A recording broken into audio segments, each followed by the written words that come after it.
بسم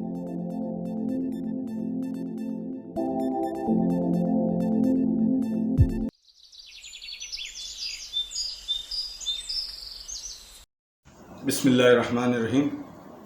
السلام علیکم۔ نام اور اس کے معنوں کے ساتھ نعیم الزمان دریچہ میں آپ کے سامنے ایک مرتبہ پھر حاضر ہے۔ اس مرتبہ ہمارے سامنے جو نام ہے وہ ہے خالد۔ خالد کا معنی ہمیشہ ہمیشہ رہنے والا۔ خالد سے ایک لفظ اور ہے خلاد۔ خلاد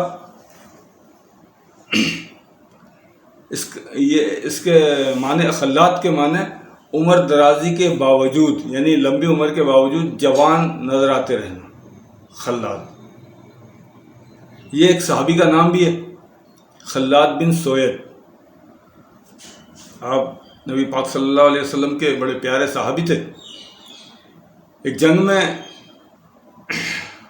آپ قلعے کے دروازے کے پاس کھڑے ہوئے تھے کہ اوپر سے ایک عورت، یہودی عورت نے، بنو قریظہ کی جنگ تھی، تو یہودی عورت نے چکی کے پارٹ جو ہے نا آپ کے سر پہ گرا دیے، تو جس کی وجہ سے آپ کا سر پھٹ گیا اور آپ شہید ہو گئے۔ نبی اکرم صلی اللہ علیہ وسلم کو اس کا اتنا رنج ہوا کہ فتح کے بعد آپ نے اس عورت کو ڈھونڈ کر، تلاش کر کر اس کو جو ہے نا قتل کیا۔ حالانکہ آپ کی عادت مبارکہ بچوں، بوڑھوں اور عورتوں کو گزن پہنچانے کی نہیں تھی، لیکن اس عورت نے اتنا رنج بچایا کہ آپ نے اس کو قتل کیا۔ تو یہ تھے خالد بن سوید۔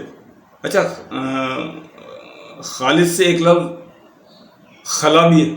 خلا کا مطلب وسعتیں، خلائی وسعتیں، مطلب جو خلا کی پہنائیاں، جیسے عرض کیا پہلے، تو یہ ہیں۔ اب اسی خلا کی وسعتوں سے نسبت رکھتا ہوا ایک لفظ اور بھی نکلا ہے، وہ ہے خولا۔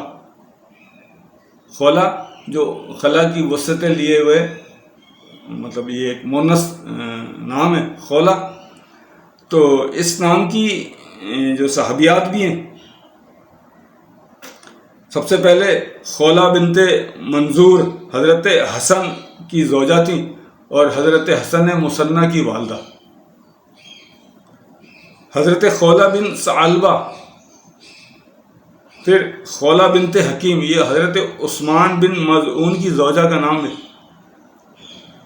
حضرت خولا بن جعفر، یہ حضرت ابی حنفیہ کی والدہ ہیں، یعنی حضرت علی کے جو بیٹے ہیں امام ابی حنفیہ، ان کی والدہ ہیں، خولا بنت جعفر۔ تو یہ مطلب خالد اور اس سے متعلقہ جو نکلنے والے لفظ تھے، اس کے متعلق میں نے آپ کے سامنے عرض کیا۔ اچھا، اس میں ایک بات اور رہی جاتی ہے، تو سب سے مشہور نام حضرت خالد ابن ولید کا ہے، تو اس کے بارے میں بھی سماعت فرما لیں کہ حضرت خالد بن ولید ایک جری صحابی تھے اور اسلام لانے سے پہلے اسلام کے سخت دشمن تھے۔ پھر اللہ تبارک تعالیٰ نے ان کے دن پھیرے اور ان کے دل میں اسلام کی محبت غالب ہوئی، تو یہ ایک جگہ جا رہے تھے، تو وہاں دیکھا کہ ایک ربی بن عاص، یہ حضرت حضور صلی اللہ علیہ وسلم کے داماد ہیں، حضرت زینب کے شوہر، ان سے ملاقات ہوئی۔ کہا کہ بھئی کہاں کا قصد ہے؟ کہنے لگے کہ میں اسلام قبول کرنے کے لیے جا رہا ہوں نبی کریم صلی اللہ علیہ وسلم کے پاس، اور میرا دل تو اب یہ گواہی دیتا ہے کہ واقعی یہ دین سچا ہے۔ تو حضرت خالد نے کہا کہ میرے دل کا بھی معاملہ کچھ ایسا ہی ہے، میرا بھی دل گواہی دیتا ہے کہ واقعی یہ نبی جو ہیں وہ سچے ہیں، محمد صلی اللہ علیہ وسلم سچے نبی۔ چلو دونوں چلتے ہیں۔ اب یہ دونوں نبی پاک صلی اللہ علیہ وسلم کی بارگاہ میں آئے اور اسلام قبول کیا۔ اسلام قبول کرنے سے پہلے جنگ احد کے اندر یہ کفار کی طرف سے لڑے، اور مطلب ان کا کلیدی کردار بھی تھا کہ حضور صلی اللہ علیہ وسلم نے ایک دستے کو پہاڑی پر کھڑا کیا تھا اور ان سے کہا، فرمایا تھا کہ جب تک میں نہ کہوں یہاں سے نہ ہلنا. لیکن جب جنگ میں فتح حاصل ہوئی اور دشمن بھاگنے لگا تو وہ دستہ بھی جو ہے مال غنیمت سمیٹنے کے وجہ سے جو ہے وہ اپنی جگہ چھوڑ گیا. تو آپ نے حضرت خالد بن ولید نے وہ موقع غنیمت جانا اور جنگ کی جو بازی تھی وہ پلٹ دی. نہیں بڑے مطلب ایک جری مطلب صحابی تھے اور جنگجو تھے. اور آپ کے بارے میں یہ کہا جاتا ہے کہ کوئی بھی جنگ جو ہے آپ نے ہاری نہیں ہے. حضرت عمر فاروق رضی اللہ تعالیٰ عنہ آپ کی اسی ایک خوبی کی وجہ سے آپ کو جو ہے نا آپ کے عہدے سے ہٹایا. اس لیے کہ آپ کوئی جنگ ہارتے ہی نہیں تھے. تو مسلمانوں میں یہ اعتقاد پیدا ہونے لگا تھا کہ خالد بن ولید جو ہیں وہ کوئی جنگ نہیں ہارتے. تو آپ نے حضرت عمر فاروق نے فرمایا کہ سب کچھ اللہ کی طرف سے. تو ایسا نہ ہو کہ لوگ جو ہے خالد بن ولید کو ہی سب کچھ سمجھنے لگیں.